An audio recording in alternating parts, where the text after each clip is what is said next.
We're now heading over to questions to the Prime Minister. And we start with question 1 from Anna McMorran. Question number 1, Mr. Speaker. Mr. Speaker, this morning I had meetings with ministerial colleagues and others in addition to my duties in this House. I shall have further such meetings later today. Anna McMorran. Thank you, Mr. Speaker. I am shocked and angered at workers in UK clothing factories like Boohoo being paid a mere £3.50 an hour and being forced to work in totally unacceptable conditions. In the 21st century, there must be no room for exploitation and modern slavery. We must call time on fast fashion for the sake of people and our planet. So my question is simple, Mr. Speaker. What will the Prime Minister do about it? Mr. Speaker, first of all, it's this Conservative government that set up laws against modern slavery. It's this Conservative government that massively increased the living wage. It not only instituted the living wage, but massively increased it. And we would hope that it would be the Labour Mayor of Leicester who would stand up for the interests of the workforce in his community, and that's what we will do. We're heading to the shadows of Lichfield Cathedral with Michael Fabricant. Michael Fabricant. Thank you, Mr. Speaker. And it's not just the 800-year-old Lichfield Cathedral that we have. We've also got the beautiful leafy lanes, wonderful restaurants and bars. But I tell you what we also have, and that is the Lichfield Garrick, which is a major theatre in the area, the Hub at St Mary's. And so what I'd like to know is this. I welcome the £1.7 billion grant that's being given to support our theatres and performing artists. But are we going to see any of it at all outside of the West End and here in Lichfield? Minister. Mr. Speaker, I thank my right honourable friend. I can tell him that Lichfield has been at the centre of our cultural life since Dr. Johnson and David Garrick made their famous walk and ride from Lichfield to London in the 18th century, and will continue to be so. And we are working closely with Arts Council England to support and develop the projects that I know are so dear to his heart. Present to Leader of the Opposition with the Right Honourable Keir Starmer. Thank you, Mr. Speaker. On Monday, when asked why care home deaths had been so high, the Prime Minister said, and I quote, "Too many care homes didn't really follow the procedures in the way that they could have." That's caused huge offence to frontline care workers. It's now been 48 hours. Will the Prime Minister apologise to care workers?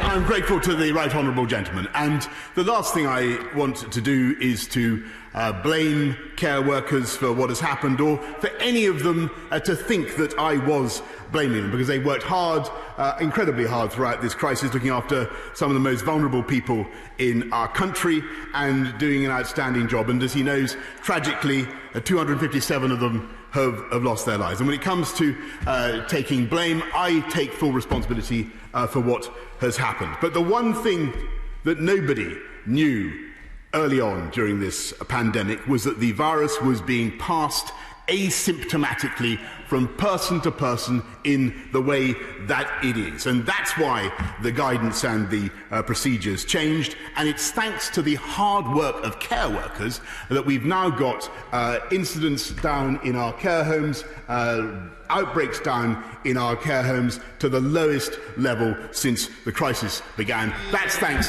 to our care workers, and I pay tribute to them. Mr. Speaker, that's not an apology, and it just won't wash. The Prime Minister said, his words, too many care homes didn't really follow the procedures in the way that they could have. It was clear what he was saying, and the Prime Minister must understand just how raw this is for many people on the front line and for those, Mr. Speaker, who've lost loved ones. I quote Mark Adams, who runs a social care charity, who spoke yesterday. He said this: "You've got 1.6 million social care workers going into work to protect our parents, our grandparents, our children, putting their own health and potentially lives at risk. And then, to get perhaps the most senior man in the country turning round and blaming them on what has been an absolute travesty of leadership from the government, I just think it's appalling." They're his words. Ask the Prime Minister again, will he apologise to care workers, yes or no? Speaker, he keeps saying that I blamed or tried to blame care workers, and that is simply not the case. The reality is that we now know things about the way a coronavirus is passed from person to person without symptoms that we just didn't know. That's why we instituted the Care Home Action Plan on April the 15th. That's why we changed the procedures. And perhaps he did know that it was being transmitted asymptomatically. I didn't hear it at the time. Perhaps Captain Hindsight would like to tell us whether he knew that it was being transmitted asymptomatically. Of course, it was necessary to change our procedures. I want to thank our care workers for what they have done, and this government will continue to invest massively in our care homes, in our care workers. And by the way, it's this government that put up, as I said just now, this government that put up the living wage by record amounts. And that is something that we can do directly to help every care worker in the country. Keir Starmer. By refusing to apologise, the Prime Minister rubs salt into the wounds of the very people that he stood at his front door and clapped. The Prime Minister and the Health Secretary must be the only people left in the country who think that they put a protective ring around care homes. Those on the front line know that that wasn't the case. I quote one care home manager from ITN News yesterday. She said this: "I'm absolutely livid at the fact that he says we didn't follow the procedures, because the care assistants, the nurses, everyone in the care home have worked so hard, and then he's got the audacity to blame us." Her words. What would the Prime Minister like to say to that care home manager? What I would like to say to the lady in question, and indeed to every care home worker in the country, is that this government appreciates the incredible work that they have done. We thank them for the incredible work they have done.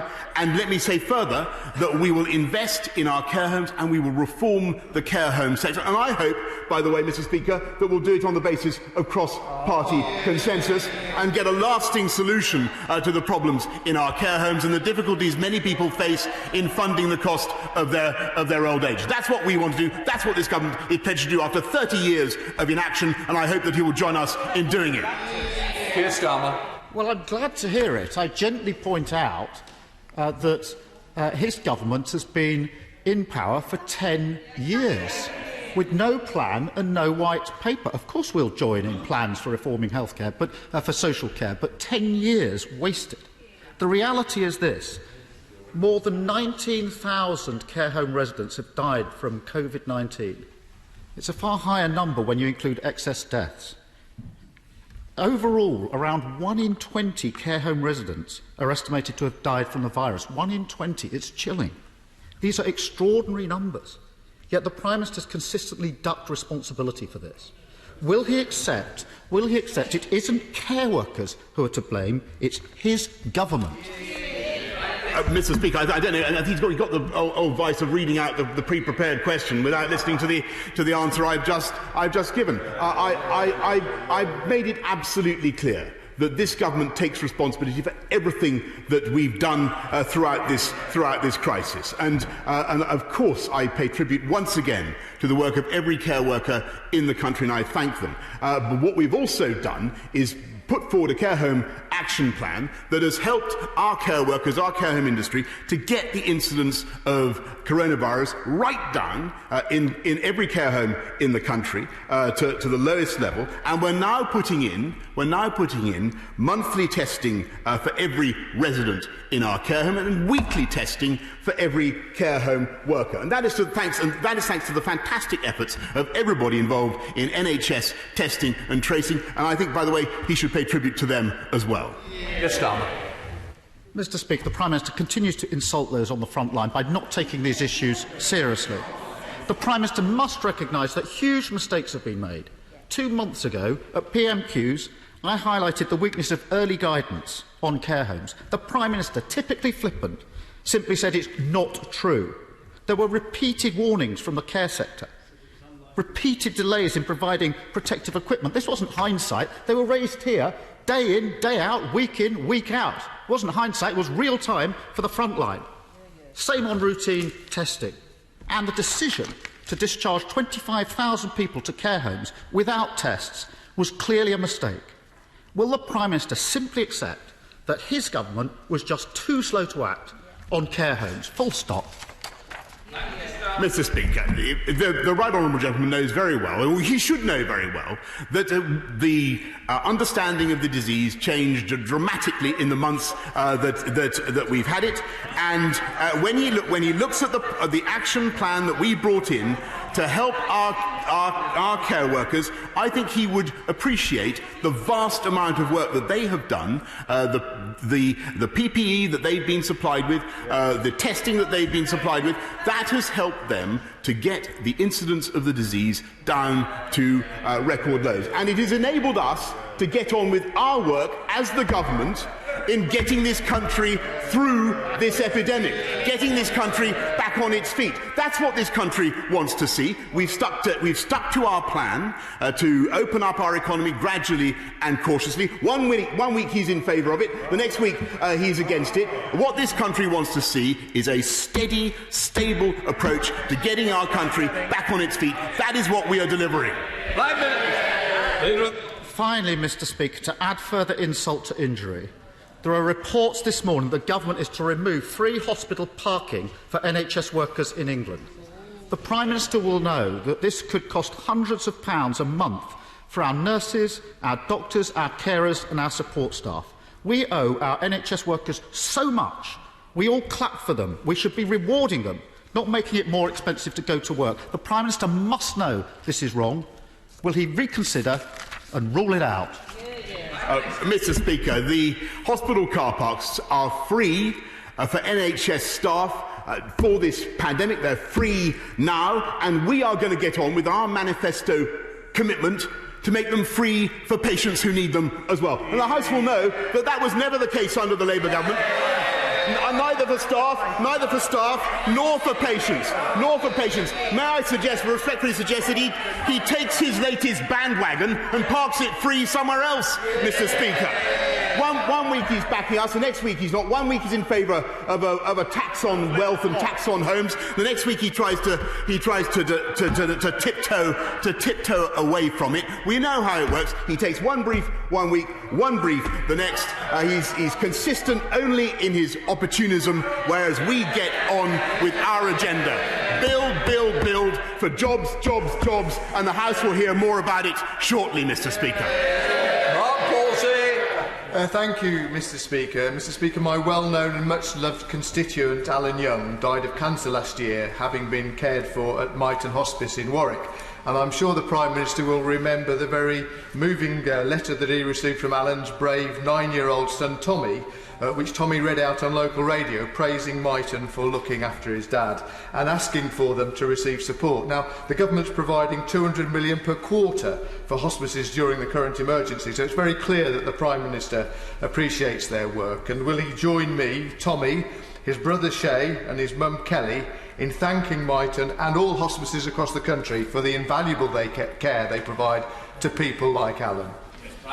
Mr. Speaker, I do indeed remember that, and I know the thoughts and sympathies of the whole House will be with Alan and his family. I would like to join Tommy and Shay and Kelly and indeed my honourable friend in thanking all hospices for the incredible work that they do.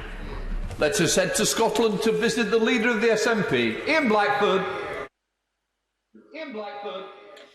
Thank you, Mr. Speaker, and I'm sure you, the Prime Minister, and indeed the whole House will want to join me in marking Srebrenica Memorial Day, which takes place this Saturday and for the first time happening online. We should never forget the terrible genocide that took place 25 years ago. And can I associate myself with the concerns about Tory hospital parking charges? The SNP government abolished them in Scotland 12 years ago, and I would urge the Tory government to do the same, so NHS workers and patients will not be penalised. Mr. Speaker, 3.8 million people across the United Kingdom could face unemployment when the furlough scheme ends. The job retention scheme has been a lifeline to millions, yet we could see progress unravel as the scheme ends. Millions of people could potentially find themselves out of work, struggling to pay bills and to put food on the table. Will the Prime Minister commit today to extending the furlough scheme? People must not lose their jobs because the Tories refuse to act. Minister. Mr. Speaker, I think most people looking at what has happened in the UK over the last 3 or 4 months around the world have been overwhelmingly impressed by the way that we, as a government, have put our arms around people. £164 billion invested in jobs, in incomes, in supporting people. It's been a massive, massive effort. I think, Mr. Speaker, and I know that a lot of people in this House would agree with me, I think that you cannot go on forever with a furlough scheme that keeps employees in suspended animation in the way that it does. We need to get our economy moving again. That's what I think the people of this country want to see in a sustainable and cautious way. And I would just remind him, I'm sure he's constantly saying this, I just remind him that the reason the job retention scheme has worked, the furlough scheme has worked, is because of the power and the efficiency of the UK Treasury. It's the UK government that has funded the furlough scheme, and 4.8 billion, I should say, in Barnett consequentials to Scotland alone. I'm sure he doesn't hesitate to remind his colleagues of that. We return to Scotland again with Ian Blackford. I'm sure he'll reappear. Mr. Speaker, of course, it's about the future, and it's about making sure that people can be protected. Just this week, we've seen Spain look to extend their furlough scheme into 2021. Research has shown that prematurely ending the job retention scheme risks higher unemployment and weaker productivity, with a potential loss of up to £50 billion to GDP. The Resolution Foundation are calling for £3 to £5 billion to be spent on extending furlough payments for the hardest hit sectors, and the TUC are warning of the effect of ending the furlough scheme early would have people that are shielding in difficulties. Mr. Speaker, this is about not throwing away the benefits that we have accrued. The Prime Minister seems intent on sinking the lifeboat that has been keeping so many people afloat. If the Prime Minister will not extend the furlough scheme, will he give Scotland the powers so we can do it ourselves? Minister. Mr. Speaker, I think I've answered the right honourable gentleman's question already, but perhaps because I believe it's absolutely essential that we not only invest in our people and protect them from the effects of this epidemic, as we have done, a huge expenditure, quite rightly, but it's also essential that we get the economy moving, including in Scotland, and I hope he supports that objective as well. Thank you, Mr. Speaker. Does the Prime Minister agree with me and my constituents that calls from some in this House for a raid on homes, pensions and savings would hammer hard-working families and undermine Britain's economic recovery? Absolutely right, Mr. Speaker, and I've been amazed to hear that Labour are proposing to bring forward a wealth tax, a tax on homes. New leader, same old Labour policies. Exactly what this country doesn't need. What we need is investment in people. We need investment in their wages, increasing the living wage, taking this country forward. We want a tax. They want a tax. We want jobs. Let's head to Northern Ireland with Colm Eastwood. Colm Eastwood. Thank you, Mr. Speaker. Given the devastating impact of Brexit on my constituency and the decades of underinvestment and neglect by successive British governments, will the Prime Minister agree to work with the Northern Ireland Executive to ensure a free port area is developed in Derry to try to address that long-term economic imbalance? And will he agree to meet with me and a delegation from the city to progress this project? I note the paradox, Mr. Speaker, that the honourable gentleman wants a free port in Londonderry, which is something that can only be achieved by Brexit, by the way. But I'm more than happy to study the plans that he proposes, and we'll see what we can do to take it forward. Sir Geoffrey Clifton-Brown. Mr. Speaker, the coronavirus has hit young people in work and those about to enter the jobs market particularly hard. Would my right honourable friend therefore continue to build on his excellent package of announcements so far, so that our young people have hope and encouragement for the very best prospects to the start of their working life? Absolutely, Mr. Speaker. I thank my right honourable friend. We want young people to have the self-confidence and the experience of work to keep learning on the job and to get the jobs that they need. And if you'll wait just a few minutes, he'll be hearing rather more from my right honourable friend, the Chancellor, about that very matter. Let us return to Scotland and drop in on Angela Crawley. Angela Crawley. Thank you, Mr Speaker. Hundreds of my constituents have been excluded from the furlough scheme or support for self-employed due to gaps in the legislation. Barriers to this support include real-time information cut-off dates and the 50% cap on non-trading income. The government's solution to these constituents is to take out loans, which for many is untenable and will lead to unemployment and bankruptcy. Will the Prime Minister commit to widening access to these schemes for the many people left behind? Mr Speaker, I would just tell the Honourable Lady that there are in fact 12,000 people who have taken advantage of the furlough scheme in her constituency, getting 80% of their income, up to £2,500 a month. It's a massive scheme. And in addition, for those that she rightly identifies who may have had difficulties accessing furlough, we've also massively increased universal credit, up by £1,040 for families across the country, in addition to a panoply of other loans and grants that we have made. Nick Fletcher. Thank you, Mr Speaker. I'm sure the Prime Minister will join me in thanking Richard Parker, the CEO of Doncaster and Bassetlaw Trust Hospital, and his staff for all their hard work during the COVID pandemic. Yet does the Prime Minister agree with me that Doncaster needs a new hospital? And does he also believe that by building a new hospital in the town, the government will send a clear message to the people of Don Valley that it is committed to levelling up the north? Well, Mr Speaker, I thank my honourable friend for a very apposite question, because the Health Secretary is indeed committed not just to building 40 new hospitals, but to visiting Doncaster very shortly to discuss investment in healthcare in Doncaster. Sorry, Rex Lockins. Yeah. Thank you, Mr Speaker. Luton Airport provides direct funding to Luton Council and to many local charities in my constituency, but COVID-19 has hugely impacted this commercial and charitable income. Without urgent government action, Luton Council will be forced into making £22 million of in-year cuts next week. I've raised this issue repeatedly in Parliament on behalf of thousands of Lutonians. Will the Prime Minister meet with me to discuss how emergency funding for Luton Council will save crucial local services and hundreds of key workers' jobs? Well, Mr Speaker, she raises a very important issue, because the aviation industry has been very hard hit, and that's why we're supporting the sector in all kinds of ways, not just by supporting employees, but also the time to pay scheme and loans from the Bank of England and indeed the government to aviation. The best way, and of course we're supporting local councils as well, with billions of pounds, 3.2 billions of pounds for local councils. But the most important thing is to get a medium and long-term solution that enables those airlines to start flying again, so that Luton Council can get the revenues that it needs. I perfectly understand and support the point she makes. Simon Fell. Thank you, Mr Speaker. It's been said, I hope not uncharitably, that my right honourable friends never met a bridge that he didn't want to build.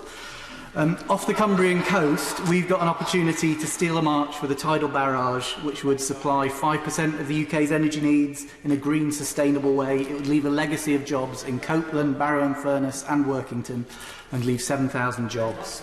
It would allow us to connect communities that have got a terrible transport network at the moment with a shiny new bridge. And it would allow us to build our way into a green revolution. Would the Prime Minister agree to meet with me and my Cumbrian colleagues to explore this deal further?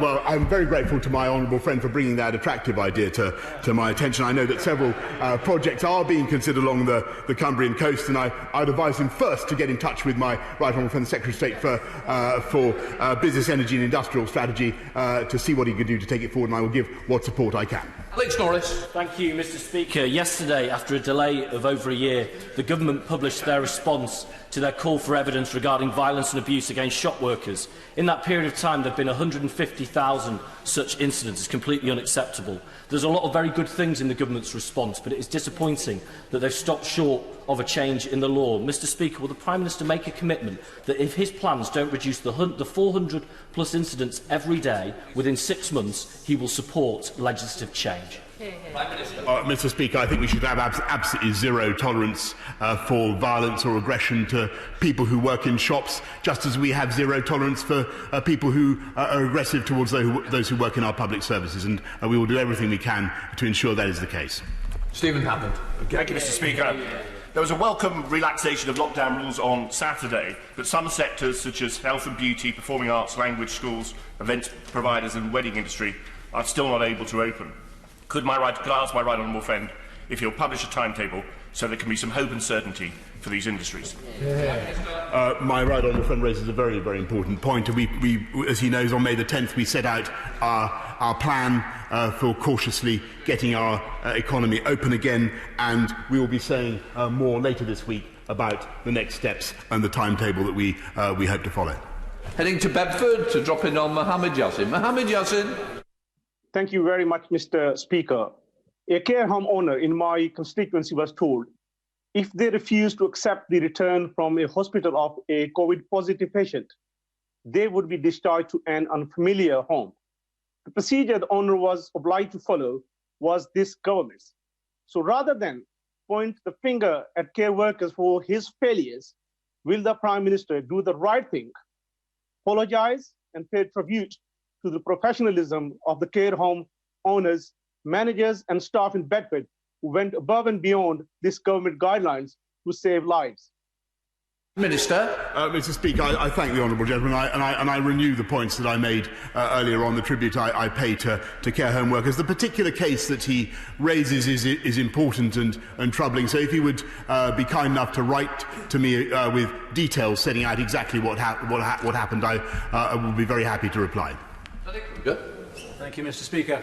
We've seen the most amazing upsurge in community spirit in this country, with hundreds of, thousands and millions of people coming together to support their neighbours. Does my right honourable friend agree that we need to sustain this community spirit into the future, and that means supporting the social infrastructure of local places like libraries and youth clubs and community businesses, and it also means Whitehall giving away power so that finally local communities can take back control? Well, I thank my honourable friend for everything that he's done to champion the voluntary sector community spirit over many years, and I've followed his campaigns with interest and with support, and I do think there is now an opportunity to build on the way the nation came together during the COVID crisis and to deliver even more of the kind of projects that he wants, and we will certainly be putting our support behind those types of community initiatives.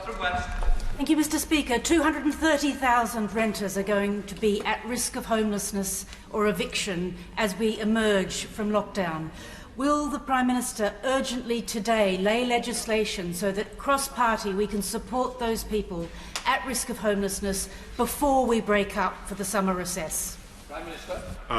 Well, I'm grateful to the honourable lady, and she's right to draw attention to one of the most remarkable features of the COVID crisis, which was the way the country and the government were able to help thousands and thousands of homeless people to find accommodation. And we saw in other countries where they were less fortunate, there were, I'm afraid, serious epidemics amongst the homeless. Thankfully, we have so far avoided that. And we are taking forward plans with Dame Louise Casey, with my honourable friend, the Secretary of State for Communities and Local Government.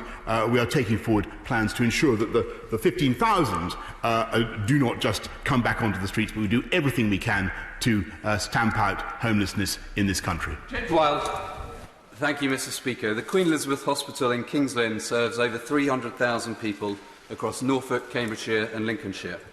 In the 40th anniversary of a hospital only built to last 30 years, does my right honourable friend agree that the dedication shown by staff in responding to coronavirus deserves to be recognised by including the Queen Elizabeth in our new hospital building programme?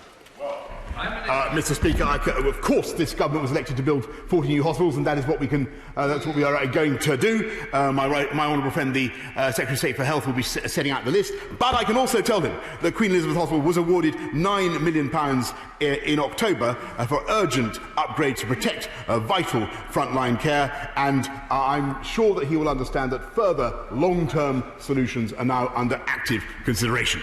John Scholar. Well, thank you, Mr. Speaker, and thank you, Prime Minister, for getting things moving on the disclosure and barring scheme. It was also good to hear the Prime Minister belatedly adopting the policy of jobs, jobs, jobs. But does he mean jobs in the UK or in France, Poland, Germany, Korea and China? Because it's all very well announcing, for example, blue passports, but those are now not being produced in the North East, but by a French company in a Polish factory. So, Prime Minister, will you now take back control and give instructions to the Treasury, to the Cabinet Office, to Whitehall and town halls to actually buy British and protect British jobs, jobs, jobs? Well, Mr. Speaker, my honourable friend behind me says from a sedentary position, what's he got against Poland? We believe we will create hundreds of thousands of jobs in this country. We will actively buy British. We will ensure that contracts go to great British companies, Mr. Speaker. But what we will not do is turn our faces against the notion of international free trade and the market that has brought colossal wealth to the people of this country. Those are the politics, those are the economics of the madhouse, Mr. Speaker. Steve Baker. Mr. Speaker, to avoid drama later, we need to complete the process of getting Brexit done in the next few months. So will my right honourable friend therefore please confirm, for the benefit of everyone listening, that nothing in the Northern Ireland Protocol will be allowed to stop the United Kingdom charging our own tariffs for the whole United Kingdom from the 1st of January 2021? Yes, Mr. Speaker, not a sausage, not a jot, not a tittle of the Northern Irish Protocol will provide any such impediment to the unfettered access of goods and services between all parts of the UK. It's Savile Roberts. Mr. Speaker, I am totally on board with the Prime Minister's rhetoric that for too long money has piled into the south-east corner of this island, and investment is needed now to bolster and boost universal confidence. Can he explain, therefore, why his Welsh Secretary took to Twitter this week to argue that Wales is too poor, with too few businesses and taxpayers to be successful? Surely he can't condone the Secretary of State's for Wales off-message pessimism. Mr. Speaker, I've seldom met anybody who was more boosterish for the future of Wales than the Secretary of State for Wales, and that is because this government is absolutely committed to levelling up throughout the whole UK, in Wales and everywhere, with infrastructure, with investment in education and in technology. And we will do the things, by the way, that the Welsh Government has failed to do, the Welsh Labour Government, I might say, such as unlocking the Bryn Glas tunnels, Mr. Speaker, unblocking the Bryn Glas tunnels, allowing that proper M4 bypass, which has long been needed, unblocking them. We will provide the Vicks inhaler, Mr. Speaker, to the nostrils of the Welsh dragon and get Wales moving. Are you trying to put the fire out of the dragon? In order to allow the safe exit of honourable members participating in this item of business and the safe arrival of those participating in the next, I'm suspending the House for 3 minutes.